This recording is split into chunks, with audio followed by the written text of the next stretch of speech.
Приветствую тебя, дорогой подписчик. На моем канале будет много интересного контента. Подписывайся, ставь палец вверх и оставляй комментарии. Небо над национальным парком Крюгера в тот день напоминало перевернутый океан.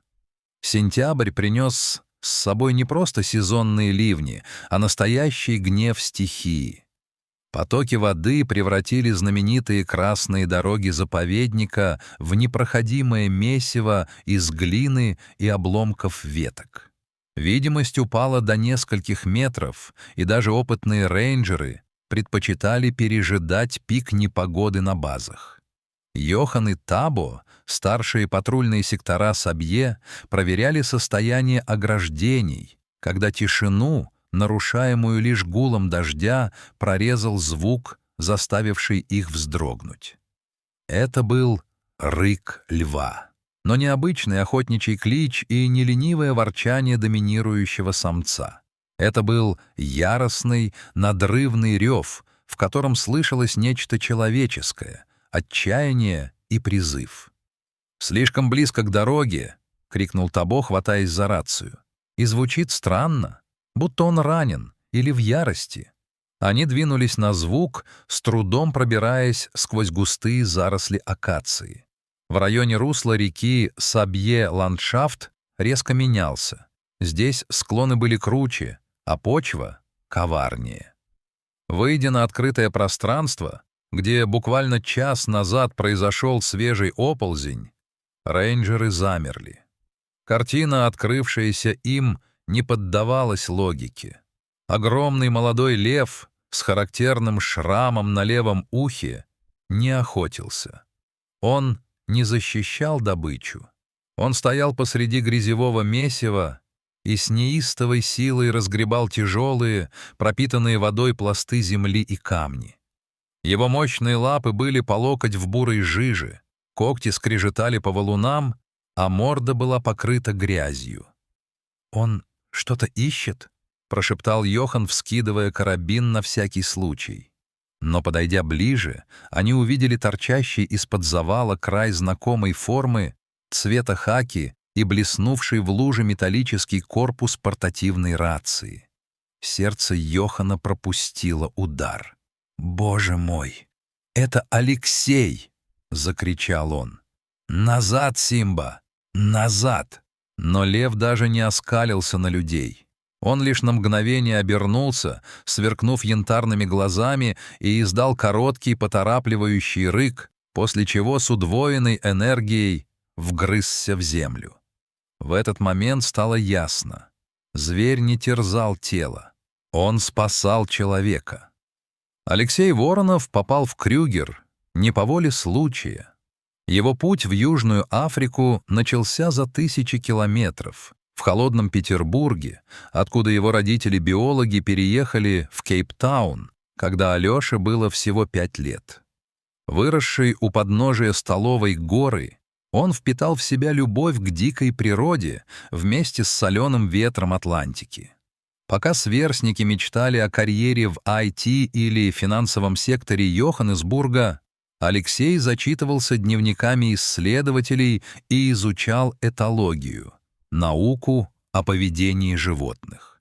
После университета он прошел жесточайший отбор в службу охраны дикой природы ЮАР, Сан-Паркс. «Ты понимаешь, что Крюгер — это не зоопарк?» — спрашивал его на собеседовании седой ветеран парка. «Там ты не венец творения. Ты либо наблюдатель, либо часть пищевой цепочки. Я хочу быть тем, кто сохранит эту цепочку в целости», — ответил тогда молодой биолог. Его направили в Крюгер 8 месяцев назад. Сначала коллеги посматривали на белого парня из города с долей скепсиса. Но Алексей быстро доказал свою профпригодность. Он мог по запаху определить, как давно здесь проходило стадо буйволов, и не боялся проводить ночи в буше, отслеживая перемещение браконьеров. Его уважали за спокойствие и удивительную интуицию. Он словно чувствовал ритм саванны, понимая, когда лес молчит в страхе, а когда в предвкушении грозы. Событие, связавшее судьбу Алексея с хозяином саванны, произошло 5 месяцев назад, в разгар засушливого сезона.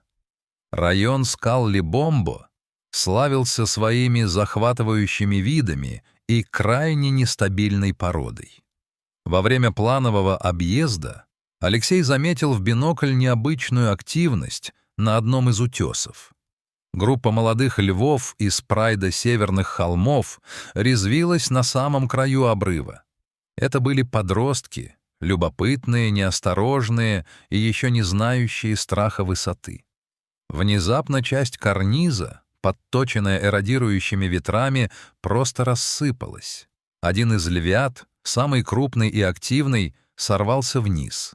Ему повезло, он зацепился за корявое дерево, росшее прямо из расщелины в 10 метрах от земли.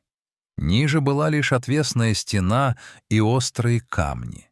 Мать-львица металась сверху, издавая душераздирающие звуки, но спуститься к детенышу не могла, скала крошилась под ее весом. Алексей понимал, действовать нужно немедленно. Пока львенок в панике дергается, дерево долго не выдержит. Он вызвал группу поддержки, но не стал ждать их прибытия, чтобы начать подготовку. «Сумасшедший русский!» — ворчали подоспевшие рейнджеры, глядя, как Алексей крепит страховку. «Ты лезешь в пасть к смерти. Если мать решит, что ты обижаешь ее сына, она прыгнет следом». Алексей спускался медленно, шепча что-то успокаивающее на смеси английского и африкаанс. Когда он поравнялся с львенком, тот оскалился, прижав уши. Малыш уже был размером с крупную собаку, и его когти могли оставить серьезные раны. Острый сучок дерева уже распорол ему ухо. Кровь текла по морде зверя. «Тише, парень, тише, я свой». Алексей осторожно накинул на львенка специальную петлю и обвязал его ремнями. Операция длилась почти час. Ладони Алексея были стерты в кровь о веревки. Солнце нещадно палило затылок.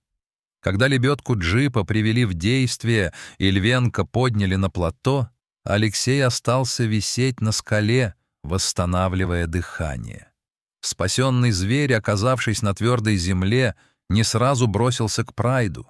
Он отряхнулся, подошел к краю обрыва и посмотрел вниз, на человека. В этом взгляде не было хищного блеска.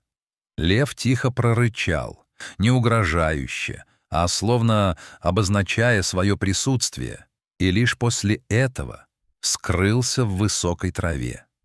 С того дня у него остался шрам на ухе, превратившийся в своеобразную метку. Сентябрьский оползень у реки Сабье случился мгновенно. Алексей вышел из джипа, чтобы проверить засор в дренажной трубе под дорогой. В этот момент склон, перенасыщенный влагой, просто решил стечь вниз. Гул был похож на звук приближающегося поезда. Алексей успел лишь вскинуть руки, закрывая голову. Тяжелая, холодная масса накрыла его, сбила с ног и прижала к бетонному основанию трубы. Это и спасло ему жизнь. Труба создала своего рода жесткий каркас, не дав земле полностью раздавить грудную клетку. Внутри было абсолютно темно. Пахло сырой землей и смертью. Воздуха оставалось совсем немного. Небольшая полость возле лица позволяла дышать, но с каждым вдохом кислорода становилось все меньше. «Спокойно, Алекс, спокойно», — шептал он себе, чувствуя, как паника ледяными пальцами сжимает горло. «Тебя найдут. Ребята заметят пустой джип». Прошел час, а может быть 3. Время под землей течет иначе. Сознание начало путаться.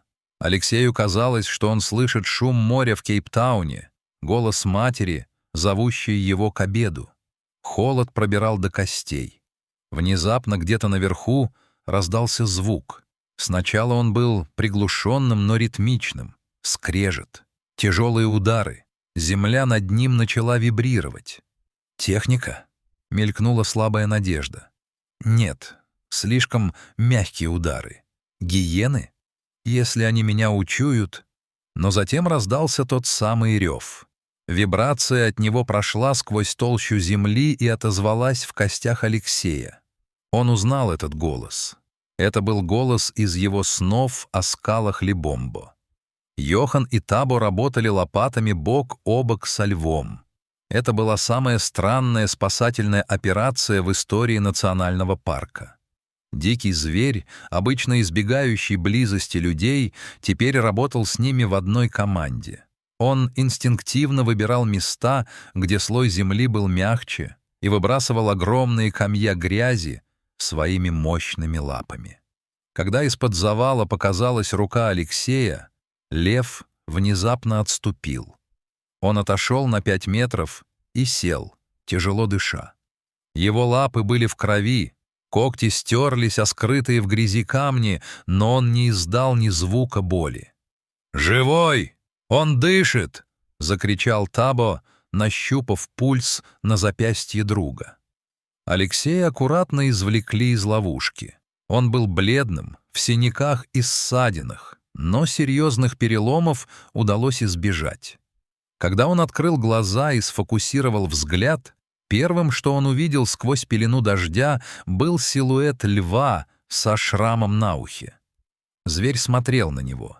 Те же янтарные глаза, тот же внимательный, почти осознанный взгляд.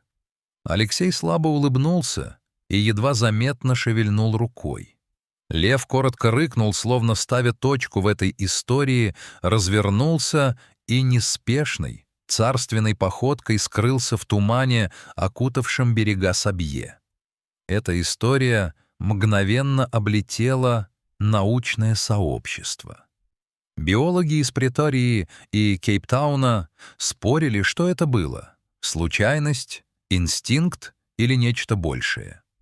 Львы — крайне социальные существа с феноменальной памятью на запахи, объяснял позже профессор этологии. Специфический запах человека, спасшего его в детстве, навсегда запечатлелся в памяти хищника. В день оползня запах страха и адреналина, исходящий от погребенного под землей Алексея, стал для льва сигналом своего в беде. Но для самого Алексея научные объяснения были вторичны. Он знал, в тот день природа вернула ему долг. После выздоровления он вернулся на службу. Теперь, когда его патрульный джип проезжает мимо скал Либомбо или берегов Сабье, он часто видит крупного самца со шрамом на ухе. Лев больше не убегает и не прячется. Он может просто лежать на камне в 30 метрах от машины, лениво поводя хвостом. Иногда он сопровождает машину рейнджера вдоль дороги, оставаясь в тени деревьев. Между ними нет попыток приручения. Алексей никогда не пытается погладить зверя или покормить его. Он слишком уважает его дикую природу. Это связь другого уровня, взаимное признание двух существ, которые однажды спасли друг другу жизнь.